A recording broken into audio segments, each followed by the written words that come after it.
દ્વારકાધીશ અને કૃષ્ણનો મિલાપ થયો। રૂક્ષ્મણીજી મંદિરમાંથી બહાર આવી માં ભગવતીને વંદન કરી બહાર આવે છે। મંદિરના પગથિયા ઉતરે હાથ લંબાવી અને કહે છે કે હે ગોવિંદ હવે અમારો હાથ પકડો। ભગવાન કહે છે ખાલી તમે હાથ લંબાવો તો ખરા, તમારો હાથ પકડવા હું તૈયાર જ બેઠો છું, પણ આપણે વસ્તુથી આપણે હાથ લંબાવતા નથી। હાથ લાંબો કર્યો, જેવો હાથ લંબાયો ભગવાને એનો હાથ પકડી અને રથની અંદર બેસાડી લીધા।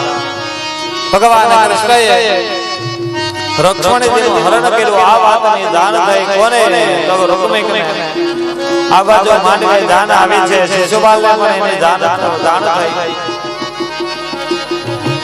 શિશુપાલ આદિને ખ્યાલ ખબર પડી, જરાસંધને ખ્યાલ આવ્યો કે કૃષ્ણ તો હજી જીવિત છે।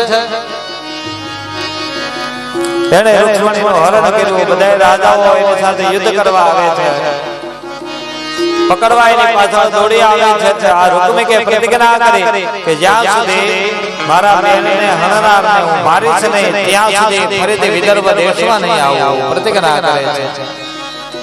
રથ રોકવા એની પાછળ જાય, યુદ્ધમાં કૃષ્ણએ તેને પરાસ્ત કર્યો। કહે એ તો આનો વધ કરું। બહેન કહે નહીં જવા દો, ગમે એમ તો મારો ભાઈ છે, આને મરાય નહીં।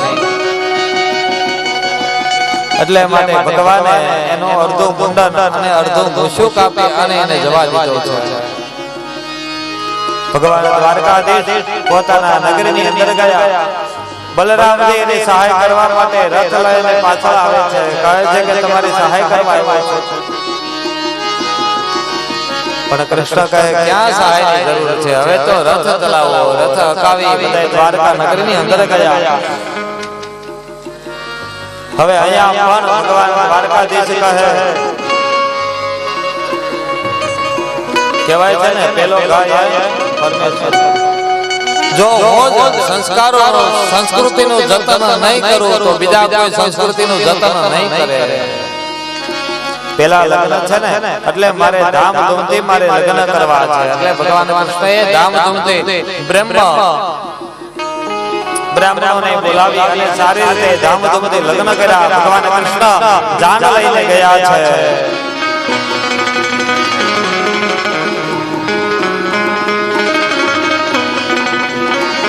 ભગવાન કૃષ્ણ રૂક્ષ્મણી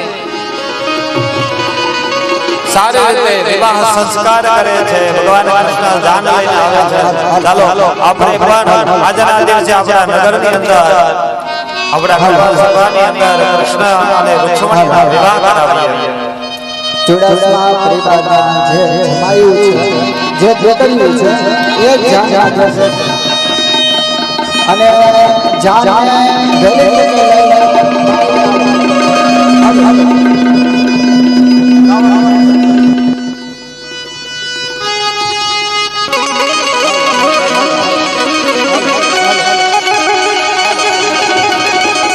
જાન આવે, સ્વયં ઠાકોર આવે છે જાન લઈને રહેલા।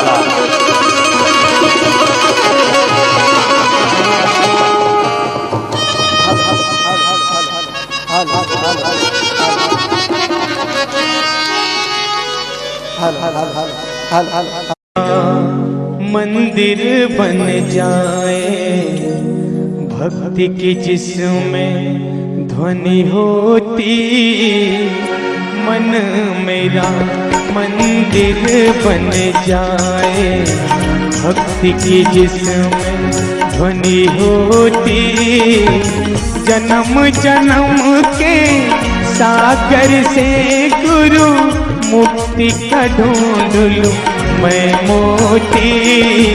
मन मेरा मंदिर बन जाए भक्ति की जिसमें ध्वनि होती, मन मेरा मंदिर बन जाए।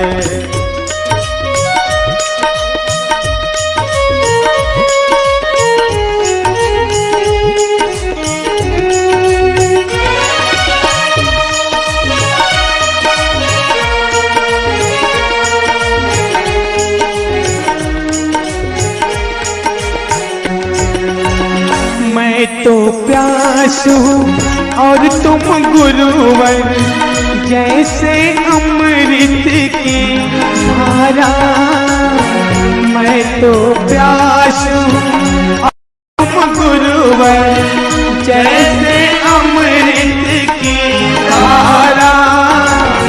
मैं भ्रम के मझधार में उलझा, तुम हो ज्ञान का किनारा।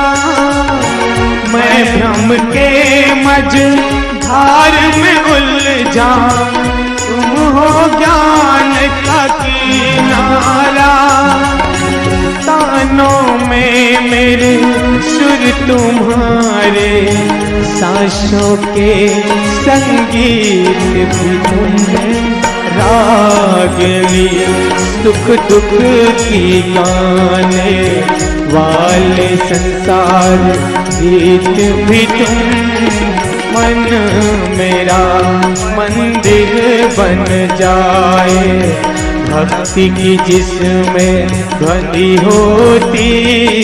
मन मेरा मंदिर बन जाए।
અહીંયા કન્યાદાન દેવામાં આવે છે દેવો દ્વારા સંકલ્પ આદિ કર્મ થાય છે શ્રવણ કરો બેઠા છે અહીંયા કન્યાદાનની અંદર શું અપાય તો સોનાનું દાન ચાંદીનું દાન વસ્ત્રદાન પાત્રદાન અન્નદાન અને ભોજનદાન જે કોઈને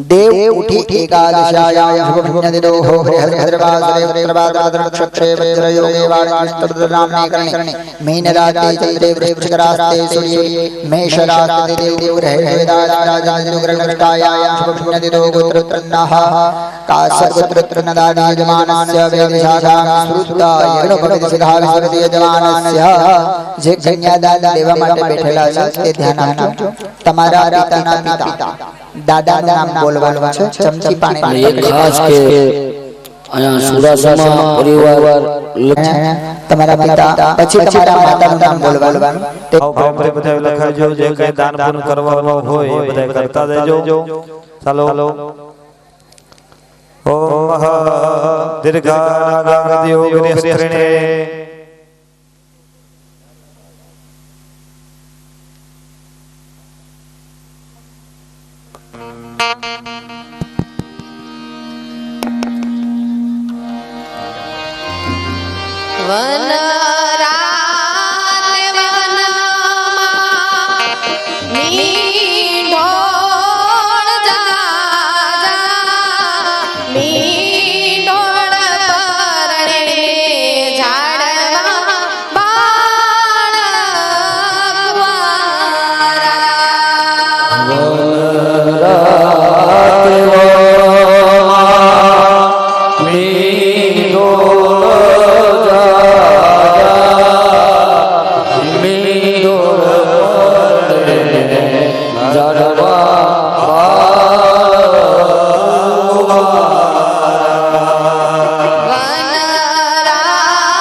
अरे पेला पेला मंगलिया वरदाय रे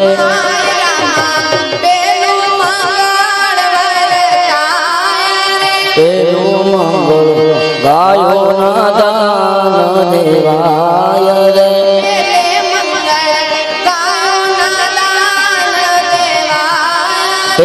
अग्न साक्षी प्रथम फेरा भराय रे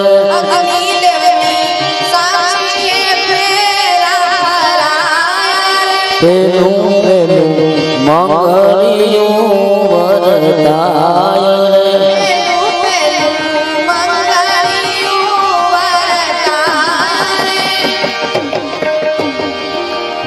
पेलू मंगल गायोना दान આપણે દાદા 25,000 ની ગાય નથી રાખી પણ ખાલી આપણે એક 200 રૂપિયા દઈએ તો 2-5 દેવું હોય તો નક અરે બીજું દેજો મંગળિયું વરદાય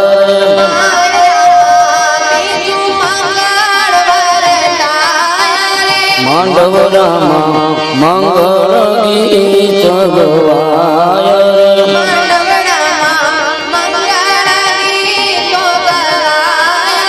શુભ દિન આજે સુકન કહેવાય રે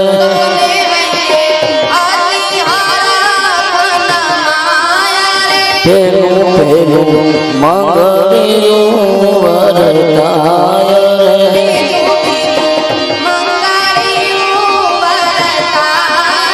તીરે મંગળ સોનાના દાન દેવાય રે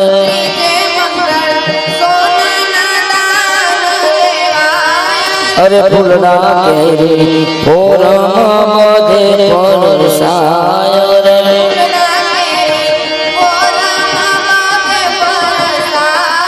અરે બંને પક્ષે આનંદથી ઉભરાય રે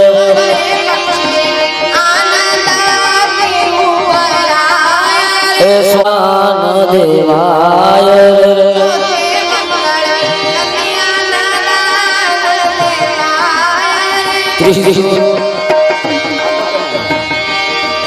અરે દેવની સાક્ષી ફેરા ફરાય રે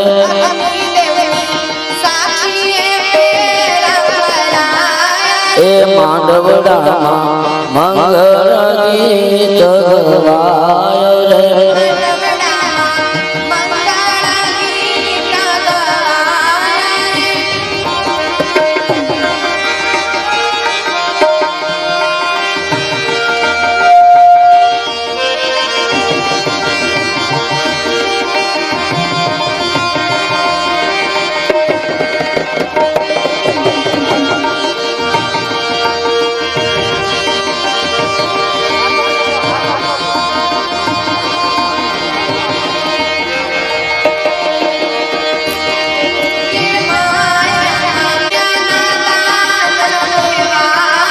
और सोचे मंगल कन्या दान देवाय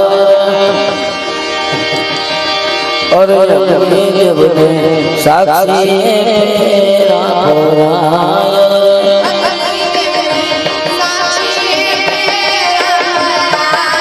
अरे माधवरामा मंगल गीत गवाय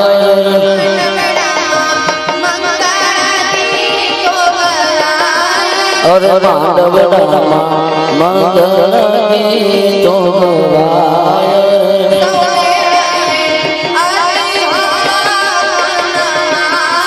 अरे सौम्य अति हर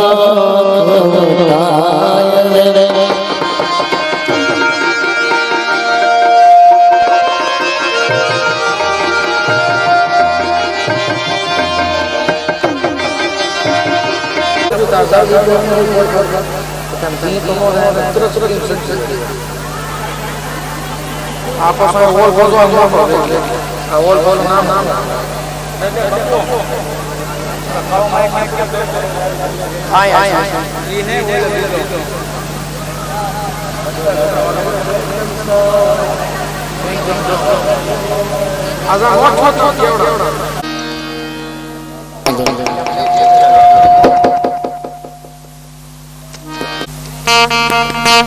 બેનો કા કાકા તો અહીંયા બાજુમાં બેઠા બેનો પડો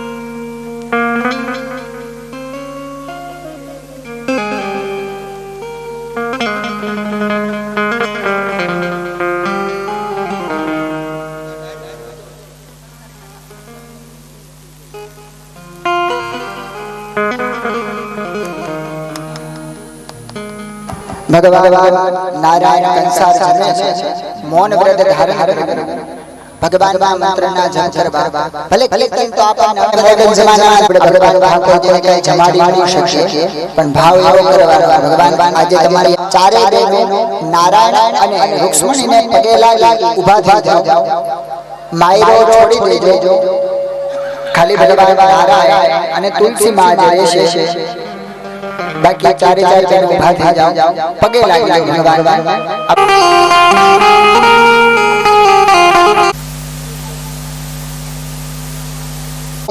આપણને આ બગોયા દીકરી મહેશ્વરિયા ગુંજન મહેશભાઈ દીકરી આપણને આ લગ્ન ગીત મણાવી અને આપણને આનંદ કરાવ્યો છે આપણે તાલીઓથી વધી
पितृनारायण देव की जय।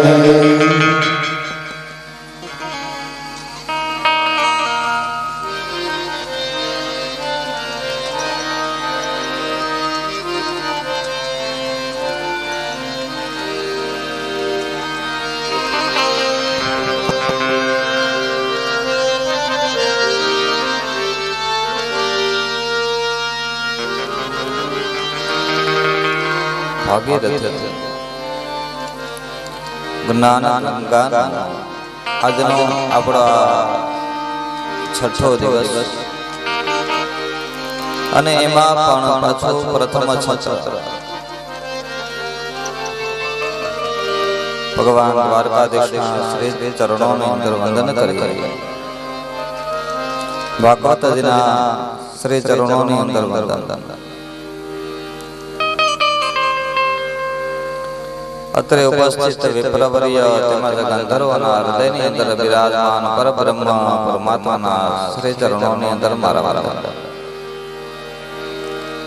શ્રદ્ધેય શ્રોતાજનો નારાયણ હૃદયની અંદર બિરાજમાન ભગવાન ઠાકોરજીના શ્રી ચરણોની અંદર મારા વંદન. સૌને જય શ્રી કૃષ્ણ. રાધે રાધે.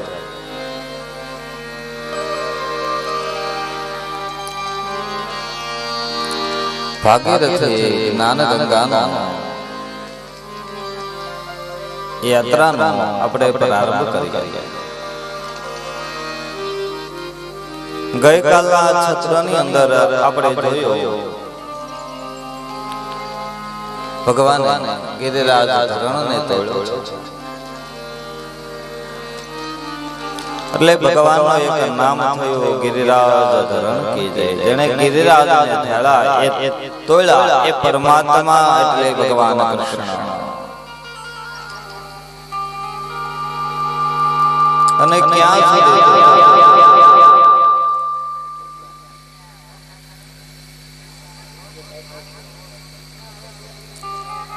ભગવાન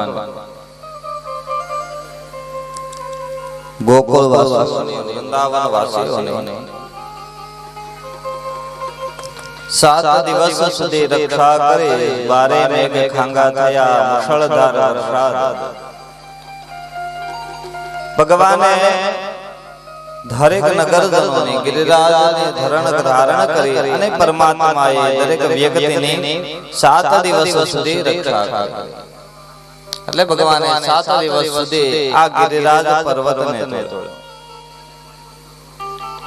અને હરેક વ્યક્તિની પરમાત્માએ રક્ષા કરી.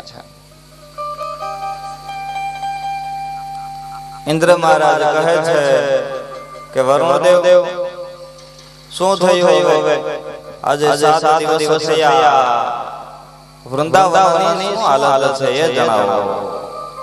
7 દિવસના વરસાદ એટલો બધો મુશળધાર વરસાદ થયો. વૃંદાવનની શું હાલત છે અને બીજું વૃંદાવન વાસીઓની કઈ સ્થિતિ છે આપ મને કહો.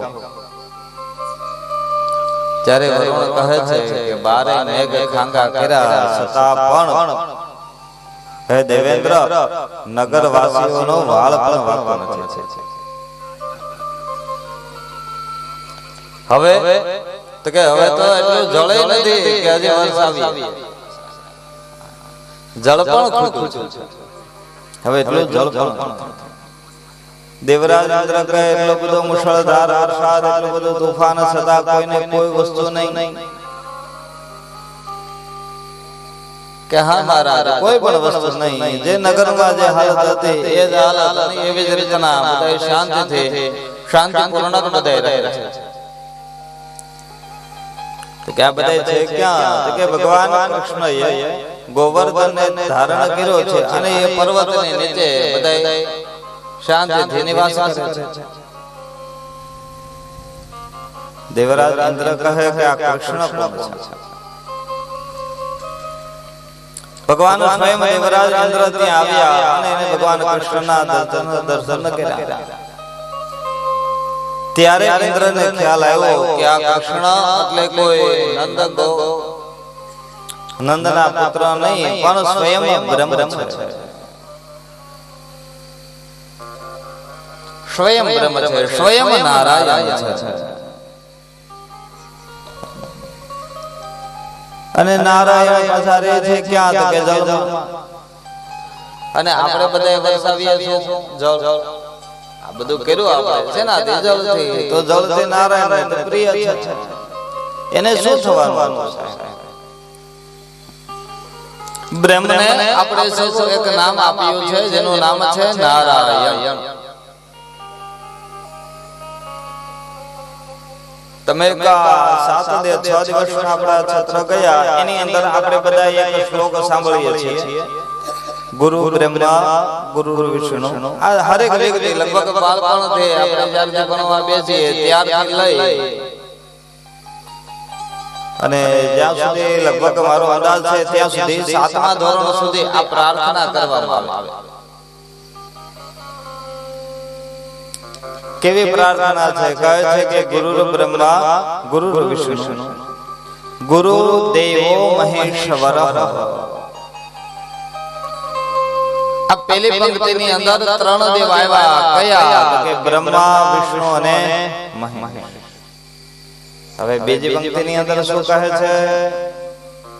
ગુરુ સાક્ષાત પરબ્રહ્મ તસ્મૈ શ્રી ગુરુવે નમઃ. પરબ્રહ્મ બ્રહ્મ એટલે કોણ? તો કે બ્રહ્મા વિષ્ણુ અને મહેશ ત્રણેયથી ઉપરી કોઈ હોય તો એ છે બ્રહ્મ, જેને નારાયણ કહે છે. હવે આને નારાયણ જ કેમ કહેવાય છે સાહેબ? નારાયણ શું કામ? અને આનું નામ નારાયણ શું કામ પાડ્યું? મેં તમને કીધું ને, શબ્દો પહેલા દિવસે જ આપણે વાત થઈ હતી કે શબ્દો શોધો સંહિતા નીકળે. આ સંહિતા ગોતવાની વાત છે. નારાયણ શું કામ? કારણ કે નારા કેતા જળ અને યણ કેતા વાસ કરવો. જે શક્તિ નિરાકાર અને નિરંજન છે, જે તત્વનો જે શક્તિનો કોઈ આકાર નથી, એ પરમાત્મા એટલે ભગવાન નારાયણ. નારાયણ સર્વશ્રેષ્ઠ લક્ષ્મી કાંત વરપ્રદ. આ સ્વયં નારાયણ છે. નરોની અંદર ઉત્તમ એ પરમાત્મા એટલે ભગવાન નારાયણ છે. જેનો કોઈ પહેલી વાત કહીએ, જેનો કોઈ આકાર નથી, નિરાકાર અને નિરંજન શક્તિ એટલે ભગવાન નારાયણ છે. આપણે કથામાં પણ જોઈએ, સત્યનારાયણની કથા હમણાં હતી, આપણે બધા સાંભળ્યું છે. શું આવે કથામાં? કે ભગવાન આપ નિરાકાર અને નિરંજન છો, છતાં પણ ભક્તોના દુઃખ મટાડવા માટે પરમાત્મા આપ જ સગુણ છો, સગુણ રૂપ છો. સગુણ રૂપ ક્યારે કહેવાય અને નિરાકાર રૂપ ક્યારે કહેવાય? અને ભક્તોના દુઃખ મટાડવા પરમાત્મા સગુણ રૂપે આવે છે, પધારે છે. સગુણ રૂપ કયું? એ તત્વ બતાવે છે. નિરાકાર અને નિરંજન એટલે કે પરમાત્મા આપનો કોઈ આદિ નથી, મધ્ય નથી અને અંત પણ નથી. આદિ મધ્ય અને અંત એટલે શું? આદિ કેતા જન્મ, મધ્ય કેતા 50 વર્ષ થાય અને આપણે મધ્ય કહીએ કે હવે અડધી ગઈ, અને અંત એટલે છેલ્લે મુક્તિ પામી. નારદ ભગવાન ને કહે છે કે પરમાત્મા આપ તો આદિ મધ્ય અને અનંત છો, છતાં પણ ભક્તોના દુઃખ મટાડવા માટે આપ જ સગુણ છો. જન્મ નથી, મધ્ય નથી, અંત પણ નથી. બીજું શું કીધું? આકાર પણ નથી, નિરાકાર અને નિરંજન છો, છતાં ભક્તોના દુઃખ મટાડવા આપ સગુણ છો. જળનો કોઈ આકાર હોય ખરો? જળનો કોઈ આકાર છે? નથી. જળ એ નિરાકાર છે. તમે જગની અંદર ભરો તો જગ જેવો આકાર, ગ્લાસ ની અંદર ભરો તો ગ્લાસ જેવો, જમીન ઉપર મૂકો તો જમીન જેવો. એનો કોઈ આકાર નથી, એટલે એનું નામ છે નારાયણ. નારાયણ એટલે જળ, યણ એટલે વાસ કરવો. જે શક્તિ જળની અંદર વાસ કરે એ પરમાત્મા એટલે ભગવાન નારાયણ. જે સગુણ સ્વરૂપે હરેક વ્યક્તિની રક્ષા કરે છે એ પરમાત્મા. ક્યાં વાસ કરે છે ભગવાન? આપણે કહીએ છીએ ને કે આત્મા છો પરમાત્મા દરેક જીવ માત્રની અંદર પરમાત્મા ભગવાન નારાયણ આત્મા તરીકે વાસ કરે. આ શક્તિ એટલે ભગવાન નારાયણ. હવે આત્માને કોઈ જોયું છે ખરું? આત્મા દેખાય? ના દેખાય. હવે આત્માનો ખોરાક શું છે? એ પણ કહે છે આત્માનો ખોરાક છે સદકર્મ. એક વાત તમે વિચાર કરો, તમે જમો છો 2 ટાઈમ 3 ટાઈમ તમે બધા આ ભોજન કરો ને એટલે તમારા આપણું શરીર ભોજન કરી એટલે આપણું શરીર હૃષ્ટપુષ્ટ થાય, શરીર મજબૂત થાય. કોકનો વળે વધારે પડતો મજબૂત થઈ જાય તો વળી ઘટાડવા પણ જાવું પડે. પણ ભોજન કરીએ એટલે શરીર મજબૂત થાય, હૃષ્ટપુષ્ટ થાય. કારણ કે શરીરનો ખોરાક છે એને પ્રાપ્ત થાય છે એટલે શરીર મજબૂત બને છે. ત્યારે આત્માનો ખોરાક શું છે? સદકર્મ એ આત્માનો ખોરાક છે. સદકર્મ જે કરો છો ને એ જ આત્માનો ખોરાક છે. જ્યારે તમે સદકર્મ કરો ને ત્યારે શું થશે કે તમારો જેમ જેમ તમારા જીવનની અંદર સદકર્મ વધતા જાય ત્યારે ત્યારે આત્મા જે છે એ હૃષ્ટ અને પુષ્ટ થતો જાય. આત્માની અંદર બળ વધે જેને આપણે કહીએ છીએ આત્મબળ. સદકર્મ દ્વારા આત્મબળ વધે અને આત્માને બળ વધે ને. હવે જો શરીર વધે તો આપણને દેખાય, આત્માનું બળ વધે કેમ ખ્યાલ આવે? કઈ રીતે ખબર પડે કે આત્માનું બળ આનું વધ્યું છે? એ ત્યારે ખબર પડે જ્યારે એના ચહેરા ઉપર જોવો અને એના ચહેરાની ઉપર કપાળમાં બ્રહ્મ તેજ છલકાતો હોય ને એ જે છે આત્માનું બળ. બ્રહ્મ તેજ જેના ચહેરાનો તેજ વધે એ છે આત્મા. એટલે કે ચહેરાની પર તેજસ્વીતા હોવી જોઈએ. હજી તમે જોવો તો ખરા સંતો મહંતો એવા છે કે જેની સામે જોઈએ તોય આપણી નજર એ નીચે કરી દેવી પડે. એના ચહેરાનો હજી પણ એટલું તેજ ચમક તાળું એનું એટલું ચમકે છે કે આપણે જોઈ શકતા નથી. તમે ભગવાનના ફોટા જોયા છે, જોયો છો ને મંદિરમાં દરેક ફોટાની પાછળ એક તેજ દોરેલું હોય, ચક્કર તેજ દોરેલું હોય. એ તેજ એટલે બ્રહ્મ તેજ. જેમ જેમ વ્યક્તિના જીવનની અંદર સદકર્મ વધે એમ એના જીવનની અંદર તેજ વધે અને તેજ વધે ને સાહેબ એટલે એના જીવનની અંદર આકર્ષણ વધે છે. કેવું આકર્ષણ?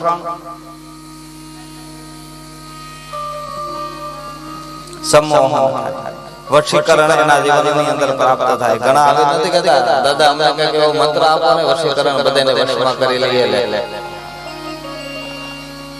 ઘણા આવે કે દાદા જ્યારે જ્યોતિષ કાર્યાલય મારે જ્યોતિષ કાર્ય ભણીને આવ્યો એટલે મારી પાસે જ્યોતિષનું લાયસન્સ છે. પ્રકાશ્વર જ્યોતિષ કાર્યાલય ચલાવે ત્યારે એવા એવા અનુભવ થતા મારે આ વસ્તુ કરવી છે, તમે મને આ મંત્ર આપો. આ વસ્તુ કરવી છે, તમે આમ કરી દેજો. મારે આને વશમાં કરવા છે, આમ કરવું છે, ઓલું કરવું છે. આ બધું અનેક જાત જેના વર્ણન ન થાય એવા એવા બધા પ્રશ્ન અમારી પર આવે. એવા પ્રશ્ન આવે. પણ એ વશીકરણ એટલે શું? ઘરે બેઠા બેઠા અહીંયા હું તમને મંત્ર કરી દઉં, તમારી અંદર વશીકરણ આવી જાય, તમે હું બધાને સંમોહન કરી શકશો? ના થાય. કઈ રીતે થશે? તો કીધું તમારું તપ, તમારું બળ, તમારી ભક્તિ વધે ને એટલે આપોઆપ તમારી અંદર વશીકરણ શક્તિ આવે છે. પછી તમે ધારો એ દરેક વસ્તુ થાય. હવે ખાલી વિચાર કરો તમારા ચહેરાનું તેજ સારું હોય, બ્રહ્મ તેજ તમારી અંદર છલકાતું હોય, ચહેરો તમારો તેજસ્વી હોય, અને પછી તમે નાનું એવું કેબિન કરીને બેઠા હોય ને પાનપીડી, નાનું એવું કેબિન કરીને બેઠા હોય, ત્યાંથી જે વ્યક્તિ પસાર થાય નીકળે એની તમારી પર નજર પડે એટલે એ વ્યક્તિ ખેંચાઈને તમારી પાસે આવે. બાજુ ક્યારેક તમે વિચાર કરજો, બાજુમાં એક જ સાથે એક લાઈનમાં 3 કરિયાણાની દુકાન છે, એક જ કોમ્પ્લેક્સ ની અંદર 3 કરિયાણાની દુકાન છે. તમે ત્યાં તમારી ગાડી ઊભી રાખી તરત આમ કરીને જોવો તો તમે કોની પાસે લેવા જાવ, ક્યાં જાવ, પણ એક દુકાન એવી હોય જેની એની ઉપર તમારી નજર પડે એટલે ખેંચાય તમારું મન એમ કે અહીંયાથી લઈ આવું છે, ખેંચાય અને તમારું મન ત્યાં જાય. ત્યારે સમજો કે આની પાસે વશીકરણ છે, આની પાસે શુદ્ધ કર્મ છે, આની પાસે ધર્મ છે. આના જીવનની અંદર પ્રભુ બદલ છે. કહેવાનું મારું તાત્પર્ય એ છે કે જ્યારે તમારી પાસે તપ વધે, સદકર્મનું બળ વધે, ત્યારે બ્રહ્મ તેજ આવે. એટલે દરેક જગ્યાએ જીવનની અંદર વ્યક્તિની પ્રગતિ થાય. કેબિન કરીને બેઠા હોય ત્યાંથી જે વ્યક્તિ નીકળે ને એની તમારી પર નજર પડે એટલે ખેંચાઈને તમારી પાસે એ વ્યક્તિ આવે, તરત ખેંચાય અને તમારી પાસે આવે. અને જેવા તમારી પાસે આવે એટલે તમારા ધંધાની અંદર પ્રગતિ થાય. પહેલું બીજું ધંધામાં પ્રગતિ થાય એટલે ઘરની પ્રગતિ થાય, ઘરની પ્રગતિ થાય એટલે તમારી કુટુંબમાં, પરિવારમાં બધે નામના વધે, યશ વધે, કીર્તિ વધે.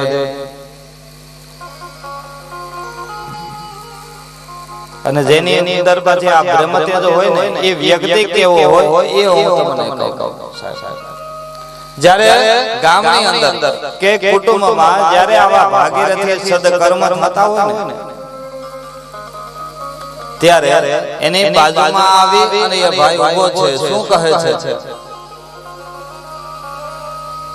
કે તમ તારે તમે આ સદકર્મ કરો છો ને કરો, હું તમારી બાજુમાં ઉભો છું, જ્યાં ઘટે ત્યાં હું બેઠો છું, મારે આ સદકર્મ. એટલે કુટુંબ અને દેવાથી સાહેબ કુટુંબમાં કીર્તિ ક્યારે વધે, સમાજમાં માન સન્માન, તમારું આબરૂ ક્યારે વધે, જ્યારે કોઈકને તમે આપશો, કાંઈક તમારો આવા સદકર્મની અંદર વાપરશો તો જ તમારી આબરૂ વધે ને. નકર પૈસા વાળા વ્યક્તિ તો ઘણા બધા છે, ધનવાન ઘણા બધા છે, પણ જે આ ભાગીરથી કાર્યની અંદર આપતા નથી ને એની સમજમાં કીર્તિ પણ થતી નથી. વાત યાદ રાખજો. અને જીવનમાં કાંઈ નહીં થાય તો કાંઈ નહીં. વ્યાસપીઠ પર તમને એક વાત અવશ્ય હું તમને કહી દઉં, જીવનમાં કોઈ વસ્તુ જપ તપ કાંઈ ના થાય તો કાંઈ નહીં, પણ એક વાત યાદ રાખજો, પોતાના કુળની અંદરથી ક્યારેય બહાર ન નીકળતા સાહેબ. જ્યારે આપણો દેહ વિલીન થાય ને ત્યારે બીજા કોઈ રોવે કે ન રોવે, પણ પોતાના કુટુંબની અંદર, પોતાના પરિવારની અંદર એમ તો થવું જ જોઈએ કે અમારા પરિવારમાં એક ભાઈ હતો સાહેબ, એને ખામી તો વર્તાવવી જ જોઈએ. એવું જીવન તો આપણે જીવવું જ જોઈએ. અને જો આવું જીવન ન જીવીએ તો આપણામાં પશુની અંદર ફરક હશે. અને જ્યારે વાત યાદ રાખજો, જ્યારે તમારો આ રીતનું જીવન થાય ને ત્યારે કુટુંબમાં માન સન્માન વધે, કુટુંબમાં વધે એટલે સમાજમાં માન વધે, સમાજમાં માન વધે એટલે પહેલી વાત તો એ કે દીકરા માટે દીકરીઓ ગોતવા ન જાવી પડે, અમે આલીને હગાઈ થવા પડે. તમારા બધા કામ આમ આમ થવા. નકર ખબર છે અત્યારે તળિયા ક્યાં જાય તો હગાયું થતી. તળિયા ક્યાં જાય તો હગાઈ થતી. પછી બધા અમે ત્યાં જાવ્યા કે હું કે દાદા જો તો બધું છે, ગાડી છે, બંગલા છે, ઘરમાં જો નાખ્યો માગ નથી તો હું વાંધો છે કે બીજો કાંઈ વાંધો નથી. હવે કે અમારે ભાઈને પવણાવો છે એ પવણતો નથી, નો પવણે એમ એની માટે આ બંગલા એટલા બધા બનાવ્યા, પણ એ બંગલા કદાચ એકાદી પાળી બંગલામાં ઓછી કરે અને એ પાળીનો રૂપિયો જો આવા સદકર્મની અંદર ક્યારેક તારા પરિવારની અંદર તે વાપરો હોત ને તો આજે આમનામ ઘર બંધાઈ ગયું. પણ વસ્તુથી એ છે કે જ્યારે પરિવારની અંદર કુટુંબની અંદર કંઈક સદકર્મ થતો હોય ત્યારે આપણને શું થાય? આ બધા કરે છે આપણને આમંત્રણ આપ્યું, આપણે જઈ આવીએ, આપણું કામ હોય એ લોકોનું આયોજન છે આપણું. પણ એમ ગમે તો આપણો ભાઈ છે, આપણો પરિવાર છે, આપણો મિત્ર છે, એને બાજુમાં જઈને કહેવું તો પડે જ. સાહેબ મુંજામાં હું તારી સાથે છું. કેટલા કહે છે બોલ તારી પાસે ના હોય ને એ બધાય હું આપીશ. તોય એ તમારી લક્ષ્મી, તોય એ તમારો પૈસો એ સાર્થક ગણાશે. ત્યારે એ રૂપિયો સાર્થક ગણાય. નગર કોઈ જો પરિવારમાં કુટુંબમાં અને ઘરમાં કામ ન આવે તો એ પૈસો કામ ન હોય.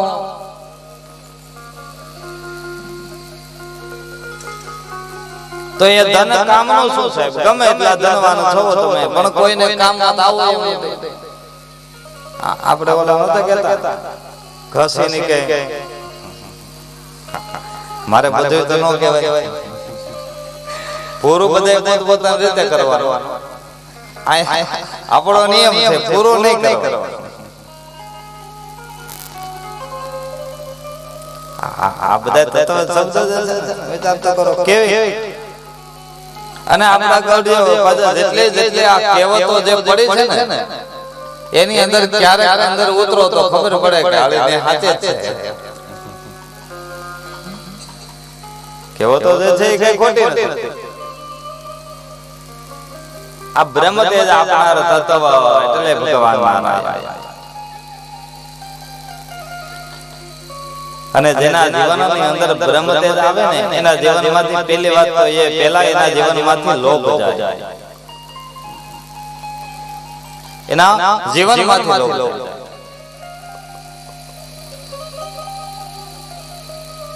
અને ત્યારે એનું દાન બધાયથી ઊંચામાં ઊંચું એનું દાન આવતું થાય. લખણમાં જોવો ને તો સૌથી ઊંચો હાઈએસ્ટમાં હાઈએસ્ટ કોઈનું દાન હોય તો એ વ્યક્તિનું હોય. ત્યારે સમજો કે આની પર ઠાકોરની કૃપા છે એટલે આ હારું દાન કરીએ છીએ. નકર લાખો રૂપિયા હોય તો પાછા શું કે 500 રૂપિયા મારે લખી નાખવાના. અબજોપતિ હોય ખબર ઠાકરની દયા છે, પગાર કરવાનો હારા બધું છે, છતાં હું કે મારા તરફથી કે 5100 રૂપિયા લખી. નકર એને આખા કુટુંબને આશા એવી હોય કે આ ભાઈ પછી 50,000 આપશે. આ વસ્તુ ત્યારે સમજો કે હજી આપણામાં કંઈક તપ ઘટે છે. એ તપના કારણે જે તપ ઘટ્યું ને આપણું પુણ્ય ઘટ્યું, જેના કારણે આપણા આવા ભાગીરથી કાર્યની અંદર આપણે મૂડી આપી ન વાપરીએ. એ તપ ઘટે ત્યારે નારાયણ એટલે બ્રહ્મ તેજની પ્રાપ્તિ કરનાર તત્વ એટલે નારાયણ જે નિરાકાર અને નિરંજન છે, જે તત્વનો કોઈ આકાર નથી, એ પરમાત્મા એટલે નારાયણ. છતાં પણ ભક્તોના દુઃખ મટાડવા માટે સગુણ સ્વરૂપ ધારણ કરી અને બિરાજમાન થાય છે. હવે સગુણ સ્વરૂપ કોને કહેવાય અને કઈ રીતે ભગવાન આવે? એક તમને દ્રષ્ટાંત આપું. એક નગર હતો, નદીના કિનારે. એમાં એક પરિવાર રહેતો હતો. અને એ ભાઈ પોતે કેવો તો ભગવાન નારાયણનો ઠાકોરજીનો અનન્ય ભક્ત હતો. કેવો ભક્ત એટલે કે અખોટ શ્રદ્ધા હતી, અખોટ ભરોસો હતો ભગવાન પ્રત્યે, આમ પુષ્કળ પ્રેમ હતો સાહેબ. કેતો કરતો ધરતો મારો નારાયણ છે, નારાયણ વગર કઈ થાય. ના જીવાડે તો નારાયણ અને મારે તો કૃષ્ણ સાહેબ. આવો પ્રેમી વ્યક્તિ હતો. જીવનની અંદર એટલો બધો એને પ્રેમ હતો. એક સમય થયો વર્ષા ઋતુનો સમય, પુષ્કળ વરસાદ પડવા લાગ્યો, નદી બે કાંઠે જવા લાગી. બધેથી આગાહી થઈ કે ટૂંક સમયમાં હવે જે આપણે આ નદીની ઉપર જે બંધ બાંધ્યો છે એના દરવાજા આપણે ખોલવાના થાય. ગામમાં પાણી આવશે એટલે બધાએ ગામ છોડી અને બહાર જતું રહેવું, એટલે સુરક્ષિત જગ્યાએ વયું જવું. બધાને આવી સૂચનાઓ આપી દીધી. બધાએ પોતપોતાના જે કઈ કિંમતી વસ્તુઓ હતી એ લઈ લઈ અને ગામ મૂકીને બહાર જવા લાગ્યા. આ ભાઈ ઘરમાં બેઠા છે. બાજુવાળાએ કીધું ભાઈ તમારે આવું નથી, ચાલો કે આ બધું હમણાં કે જળ આવશે, ગામ ડૂબી જાય, આપણે બધા એમાં વયા જાવ. હાલો હાલો હટ. તો કે શું કહે, તમને ઠાકોર ઉપર ભરોસો નથી ને એટલે તમે બધા જાઓ. મને મારા કૃષ્ણ ઉપર ભરોસો છે કે ભલે ગમે એટલું પાણી આવે પણ મારા ઘરમાં એક પાણીનો છાંટો પણ આવશે. મને કઈ નહીં થાય, તમારે જવું વધારે.